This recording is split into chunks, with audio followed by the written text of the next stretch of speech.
Hi everyone, I'm Jay Fadden. Thank you so much for joining us today on This is the Day with our great friends from Sacred Heart in Lynn, Massachusetts behind us. And Father Reed, it's really appropriate because we're going to talk about youth today. Sure, Scott Morin is with us. He's the youth minister at Immaculate Conception in Malden, Medford, a place close to my heart, and Jen Campagna from St. Athanasius Parish. They're going to be talking about the Food Fast program, Catholic Relief Services, and also our friend Bishop Gettelfinger is here to talk about scouting as youth ministry. All that and Kevin Nelson and much, much more right now on This is the Day.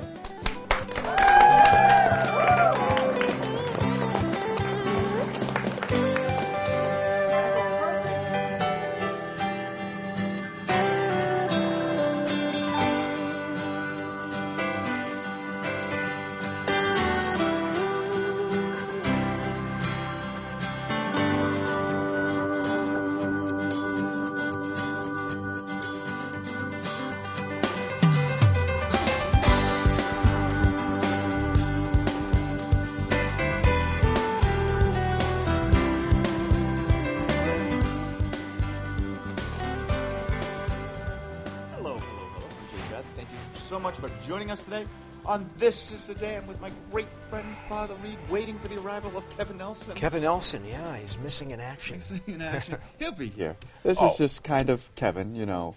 I think it makes the show more exciting. Absolutely, for me it does. Because we all are, literally on the edge of our seat waiting for Mr. Nelson to arrive. Especially the director, Peter Kaminsky, right now is really waiting for him to arrive. He's probably falling off his seat. And our producer, Bonnie, who is probably waiting for that to happen, too. Hey, I have to tell you, I just think it is so great that group came in today because Sacred Heart, those young adults, what a wonderful group. Yeah, no, they're great, and they sing well, too. Father Mark Durain was here for Masses the last day of Catholic School Week here at CatholicTV, and we've been privileged every day this week except for one, because of the gross, terrible New England weather, to have a different school in and a different priest who serves them. And so it's just been a great celebration of the beauty, the power, the wonder of Catholic education. And today's show really has a theme. You and I had talked about it this week when we saw who our guests were going to be, and we were thrilled about it because I think this is just going to be a great show talking about young adults and young people and the great work that they're doing out there for the church and for society at large. Yeah, and we have two great examples of youth ministry on the parish level. Jen and Scott are here with us today, and they're going to be talking about one of the ways that young people reach out in service to those who are in need, working with Catholic Relief Services. So very exciting. And Bishop Gettelfinger, who is a great friend, an ally of Catholic TV. And scouting really is, and I was involved in scouting when I was a kid, it really is youth ministry. It's very similar. Uh-oh, I hear the door Wait a opening. second. Wait. Hey, Kevin, can you just come over here for a second? No, that's okay. No. See, Kevin has to walk past us to get to his set. No sneaking in today. The kids really, really missed you. And we did too, so we're just thrilled to see you. And everything okay? Yeah. Happy All right. Good morning. Go over to you. Good to see you. Go get your act together now. Doesn't have his coffee in hand, so. Hey, I have to say something before we go any further because I do not want to forget this. We have our prayer box out here, and we got more prayers again. And if you ever go on iCatholic.com, our community, you'll see a lot of people asking for prayers. And one in particular, there's a little girl, Victoria. She's 5 years old, and she's not doing well. She's really had a tough go of it. And I know that on iCatholic, people are sharing their prayers for her. Mary has put that up, one of the friends on iCatholic. So just remember Victoria and her family, that they can find peace during this very difficult moment in their lives. I just couldn't imagine it being a dad of a 5-year-old myself. So I'm glad you reminded me of that. I'm going to say my rosary today. I got to pray for my friend Edmund, who's having surgery today. I'm going to pray for Victoria, too. Thank you very much. Well, we have some great letters here, Father. You've got the first one. What do you got? This first one begins in Italian. It says, Ciao, amici. Father Reed, and this is the day. I understand where this is coming from, too, because she's talking about Viaggio a Roma being sensational. The music, the characters, the costumery are delightful. It brings to my mind that my trip to Rome in 2002, when we were blessed with an audience with the Pope John Paul II, the great. I also enjoy quiet time with Pope Benedict in house and home. And she ends her note with Ci vediamo presto, which means, of course, see y'all soon. Now, what I'm waiting for is the music that Tim put on, which is perfect music, and you get the hat. The mandolin. And walk away. Yeah, the Capello Romano. Yeah, I love that. This is from JR, Catholic TV, a well-oiled machine and a good driver at the wheel. And he gets us to our destination, yes, Father Reed. So we all agree with that. You do a wonderful job, and thanks for all you do. And it's a team. It's a great team we have here. Yeah, and but you need a driver. We all work together, and so we'll just keep driving. Hey, here's another great note. I'm so glad that you had a great trip to Italy. I enjoy hearing you talk about it. My husband was born there, and we saw almost all of Italy at different times, but Rome was my favorite. Well, you know, Rome is our favorite, too, here at Catholic TV, and that's why this month, the month of February, we're featuring all of these little pieces called Viaggio a Roma. You can see them on Catholic TV at CatholicTV.com and also on Facebook. This is all the way from Hawaii. Wow, I wish I was there. Hawaii. Yeah, being able to visit with all of you every day gives me great strength. I live in Hawaii with my daughter and son-in-law on the side of a mountain overlooking the Pacific Ocean. I'm jealous. One of the reasons I enjoy visiting with you is your accent. Before moving to Hawaii, I was an East Coast girl born in New Jersey. Now I'm going to try this. Miki aloha pumhana. That was nice. Do you think I was close? I don't know. Hey, you know what I heard once? If you don't know it, just read it quick and make it seem as if you know what you're talking about. It's like when you're in church, they always taught us in the seminary, if you don't know what the next thing to do is, just genuflect. It's true. Hey, I have the greatest job in the world because I will meet so many priests, and if I forget a name, which I do all the time now with everyone, I just say, "Hi, Father, how are you?" Yeah. And I'm all set. Yeah. I know. It's easy for you. Well, if you'd like to write us, it's easy for you, too. All you have to do is write us at Catholic TV, 34 Chestnut Street, Box 9196, Watertown, Massachusetts, 02471, or you can email us at thisistheday@catholictv.org. Always love to get your letters and your emails from all over the place, which is great. What else is great is Kevin Nelson. Kevin, how you doing? Good, Jay. Father, how you doing? Settled in over there. You are. Yep. You look as if you're home and you're comfortable. I'm feeling good now. It's not the same, honestly. I'm not just saying that. Well, thank you. And the kids really wanted to see you today. They had something. Yeah, they had something planned for you. So maybe next time. Hey, Kevin, what's going on around the world in the Catholic faith? All right. Thanks, Jay and Father. Hello, everyone. It is time to take a look at the news. We begin from the Vatican. The Pope sent a message to the Second Latin American Continental Congress for Vocations, which is being held in Costa Rica. The conference began on January 31st and runs until February 5th. The first Congress organized by the Holy See and the Latin American Confederation of Religious was celebrated 17 years ago. This current gathering is the result of an initiative by bishops responsible for the pastoral care of vocations in Latin America and the Caribbean. The theme for the conference is Master, in your name will I cast my nets. Rome Reports takes a look at the Pope's message. Benedict XVI has said that vocations are not the result of any human project or of some efficient organizational strategy, but are rather a gift from God. He also said vocations should be proposed with courage, delicacy, and respect.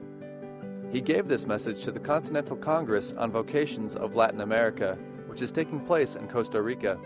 The Pope added that for someone to discover their vocation means cultivating a strong spiritual life. He ended by saying the best way to aid others is by helping them discover that God asked them to give faithful and joyful witness of one's own vocation.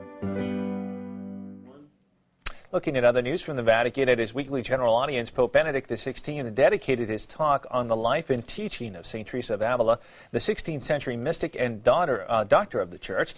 At the end of the audience, there was a small, light-hearted disruption. Rome Reports has the details in the talk, as well as the unusual ending to the audience.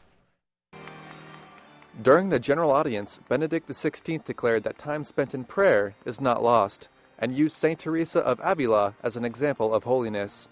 As part of his running theme on female saints in his catecheses, the Pope recalled that Teresa of Avila was proclaimed a doctor of the Church by Paul VI. Teresa and St. John of the Cross reformed the Carmelite order and founded 17 monasteries. This example and prayers of St. Teresa of Avila inspire us to greater fidelity to prayer, and through prayer to greater love for the Lord and His Church, and more perfect charity towards our brothers and sisters.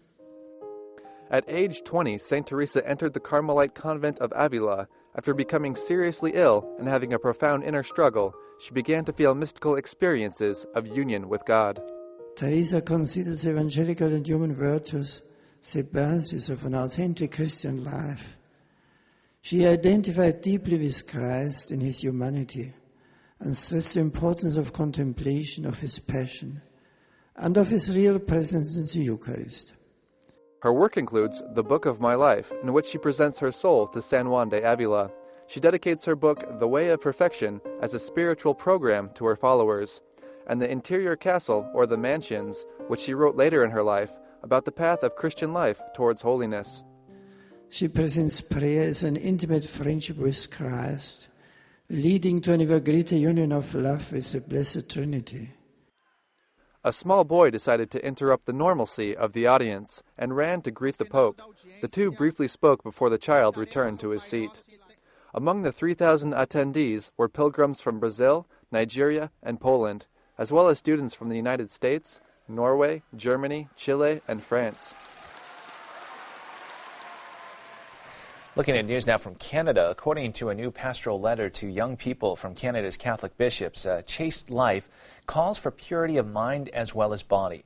The bishop said that today chastity is often mistakenly associated with being old-fashioned, with a fear of passion, or with sexual inhibition. They added that if we are not working to develop a pure heart or a pure mind, then our bodily actions will reflect this. The 8-page letter was posted on the bishop's website, www.ccb.ca. It was accompanied by a video showing young people reading the document out loud. In the document, the bishops echoed Pope Paul VI's 1968 encyclical Humanae Vitae on human life about marriage, in saying the sexual act has to be unitive and procreative. In news now from around the country, over 100 people braved the cold winter weather to attend Cardinal Donald Wuerl's book signing at the National Shrine of the Immaculate Conception. Cardinal Wuerl co-wrote The Mass, the Glory, the Mystery, the Tradition with Mike Aquilina. Cardinal Wuerl thanked the crowd for their interest in the book's subject after he arrived to a round of applause. According to the authors, they wrote the book, which explains every detail of the liturgy, because while the Mass is ever ancient and ever new, it's time to take a fresh look from where we sit now and from where we stand and kneel. Well, that is all the information we have for you on this Friday, February 4th, 2011. Let's send it back over to Father Reed and Jay with more of This Is the Day. Kevin, thank you very much. We'll see you a little later on in the program as you interview Bishop Gettelfinger later on in the program. But joining us now is Jennifer and Scott, and they're going to talk, they're youth ministers, and they're going to talk about participating in Catholic Relief Service food fast in their respective parishes. Guys, thanks so much for being with us today. Thanks for having us. Yeah, we're glad to be here. It's fun. Yeah, it looks a little different, Scott, in person. It looks smaller here than on television.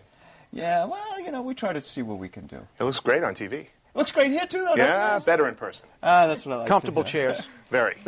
Jen, tell us about your work at St. Athanasius Parish. I've been at St. Athanasius Parish for 9 years, well, 9.5. I was just asked to be the director of faith formation, so I've incorporated a little more beyond youth ministry, a whole parish ministry there. So it's very exciting. And always exciting to work with you. Yeah, I do.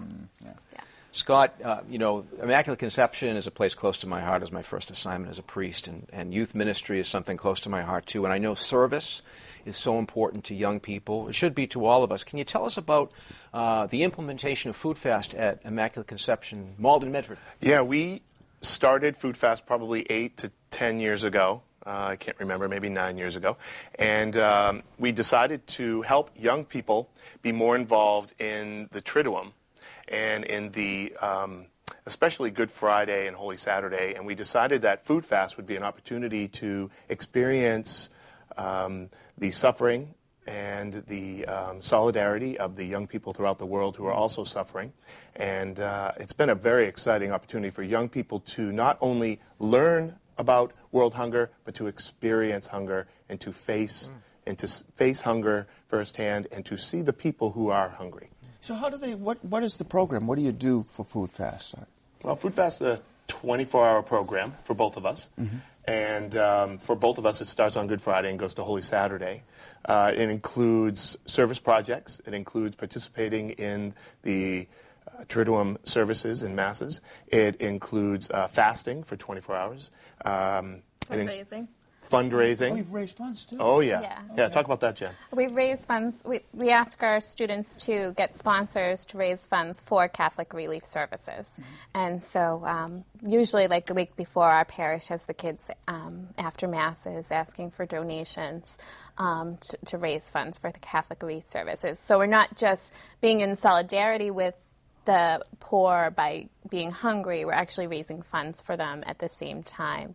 And the great thing about the program is they provide you with all the information, they give you a manual, and they teach you so much. It's not just people are hungry, they teach you why people are hungry and how things we can do to help change the cycle that many people around the world are in. Is it a great bonding experience for the kids too? Definitely. Oh, yeah. Outstanding. I mean, we have over 100 young people involved every year. And to have 100 young people involved not eating together, for them, it becomes a real joyful experience by the end, a celebration of we've accomplished something. We've raised awareness. We've raised money. We've saved children's lives. And last year we raised at least $10,000 to send to Catholic Relief Services. That's incredible. They are very appreciative, and the parish is very proud of the young people who walk around in their all the same colored shirts at the Good Friday service, and you can see them. They stand right out, and the parishioners are very proud of them. Jen, you're working with young people. It's a really energizing thing for somebody like yourself, I'm sure. Energizes your faith as a Catholic. Doesn't it help you too? It helps me, and it helps our parish community. I have had volunteers that have, even come just for an hour or two, and they've been inspired. Even this past year, one of my said, "Oh, do you remember we did this prayer at the food fast? Can I come and do something for the adults?" And I'm like, "Sure." Nice. So it does help the whole community and helps everyone grow spiritually, because there's spiritual components and activities so much that we do in 24 hours. So I'm sitting at home, and I'm a pastor, I'm a parent, I'm a young adult who's watching this, and I want to be involved with something like this. Scott, how do they do it? Well, you can start by going to their website, the Catholic Relief Services website. It's foodfast.org. You can also go to crs.org, and that'll give you a larger picture of the process of where the money goes and how they're serving people around the world. You can also contact your pastor or your youth coordinator at a parish and say, what is going on in the parish for young people regarding food fast or service and justice projects. So it's just one component in a lot of, in a kind of a broader picture. Well, this has been great. You guys have been a joy. Really appreciate you giving us the time today to tell us about this. Such a great project. And your parish is a blessed to have the two of you. Thank you. Thank you very much. Yeah, you guys are fun. I like it. This has been fun. Well, now we go to an interview with Bishop Gettelfinger that Kevin Nelson did, talking about scouting. Let's hear what he had to say. Well, thank you. And joining us now is Bishop Gerald Gettelfinger from the Diocese of Evansville, Indiana, and who was the bishop's liaison to the National Committee on Scouting and the Bishops' Conference as well. And I understand you've just passed on the baton, so to speak. Yesterday morning, our annual Bishop's Breakfast for the Bishop Shop. Scouting breakfast. So, talk about your experience now that you're moving on, but over the past 12 years, is it? 12 years as a liaison. As the liaison, but, yes. And every summer I've been involved with going out to Philmont to Scout Ranch to give talks to the training center for Catholic leaders in scouting. But then 5 times I hiked the St. George Trek, which is the basic Philmont trek, 5 times with groups of scouts. An incredible experience for them as well as for myself too. But then last summer, because I'm getting old and I can't keep up with them, and so rather than punish them by slowing them down, I now work as a chaplain at Philmont during the summer. So last year I think I spent 5 weeks there, and now I drive a chaplain vehicle, a Suburban, rather than hike. But I hike once in a while. So. Maybe if you could talk about the scouting experience. Well, I think one thing is so critically important is people understand that scouting is a perfect match for us, for youth ministries, for young people. And what's marvelous about scouting is that youngsters are involved with it voluntarily from the time they're Cub Scouts all the way up to 19, 20 years old if they're venturers. And they do it voluntarily. And that transcends boyhood, early childhood, early adolescence, all the way up to young adulthood. And from that point, they engage themselves in it. And obviously the programs that we have as a Catholic Church with the Scout Oath and Law, they mesh so perfectly well. And that's why I encourage folks to become involved with Scouting, especially families who have kids who might be interested. And with girls now in the teenage years, they can become venturers and be part of the Scout program and can hike Philmont with the rest. So with our St. George Trek, for every crew of boys, we have 2 priests, a priest and a seminarian, or a bishop and a seminarian, or a bishop and a priest, who are the advisors to the crews. And then for the girls, we have two nuns who hike. So it's a great experience for them. Yeah. But youth ministry, I think, the main thing that's an avenue where we can supplement and be complementary to whatever else is happening in parishes and in the area for youth ministry to our young people. Just another, because Scouting is not for everybody. Yeah. But it is for many, and then that's a great experience for them. So, talk about some of the things that from Scouting that young men can sort of grab onto and really continue that. And as you mentioned, that some of them just go up into their 19, 20-year-old. Well, number one, I think Scouting has its own program, obviously, and it has its own disciplines that they have with it. To earn merit badges, and they have also religious emblems that they can earn, but they have to work at it. They can't just get it automatically by just getting a year older, Yeah. So it takes a commitment on their part. And then also in the Scout troops and all that, they learn to be interdependent. They help each other. And they learn how also to be leaders. They have the patrol leaders and so forth and so on. So they learn those skills, and then as you get a bit older, then they get into the wilderness area, where they begin to learn hands-on what it means to be dependent on each other, because it is a wilderness, and unless they're all careful, they can jeopardize themselves or they jeopardize the crew and getting themselves hurt, and we need to avoid that. But they learn that in a very well-planned, well-designed experience. So the danger that they're in is most minimal, but could be dangerous if they didn't pay attention. Do you find a lot of the Scouts end up being mentors and continue The way a Scout troop really survives is when the young men who go through it and they come back as young adults or as parents to continue the Scout troop. It becomes institutionalized because any one Scoutmaster is going to come or go. If a troop is built only on the single Scoutmaster, then it's not going to survive when that person's gone.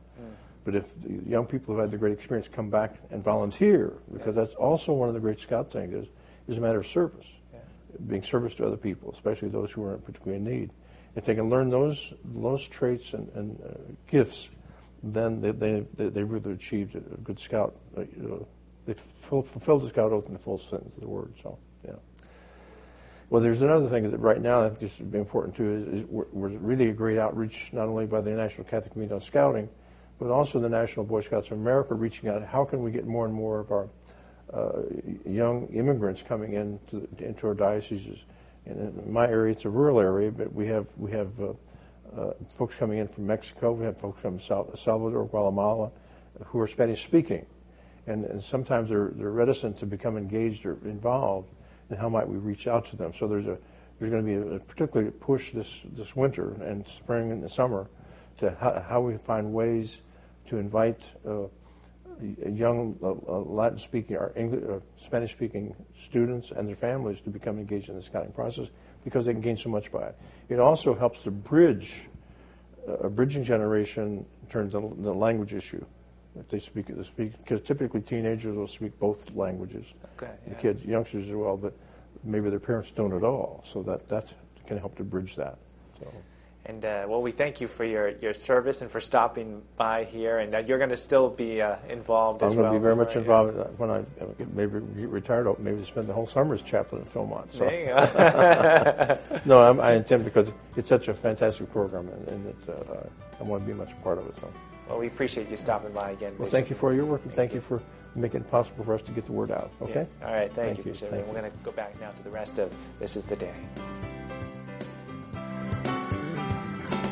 And we are back here. And Kevin, Now, that's the second interview you've done with him. Just a wonderful guy. Yeah, just a really nice bishop, and as you can see, he's very, very passionate about scouting, and he always tells that story about going out on those treks as well with the kids, and he's very proud of that, and just very proud of scouting and promoting it, and so it's great to have somebody as a liaison to be that passionate about what they're doing. Mm-hmm.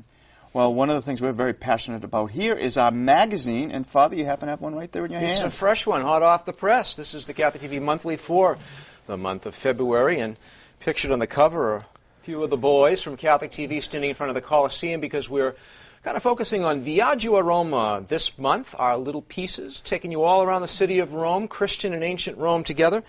And also our schedule is in here, the priests who are celebrating the Mass, and all kinds of other features, even a feature about what's going to be different in the new Mass, the new Roman Missal, coming this Advent. So it can be yours, and there's the address. Just let us know if you don't receive it. We'll send it to you every month. I was so lucky to get a signed copy of the magazine. Sean Ward was able to do that for me, so I got it exclusive. Well, Sean does a great job.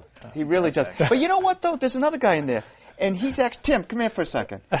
Tim's on the magazine. Here's Tim, but Tim's always behind the scenes. And he's right here, too. And look, there he is right there. There's Tim. So not only do you see Tim on the magazine, but now we have Tim on TV. Do you always wear that contraption on your head? Yeah, all the time. Good look. Yeah, you know what? Richard's just telling me that, Tim, you want to be on the cover by yourself. Well, we'll see if we can make that happen.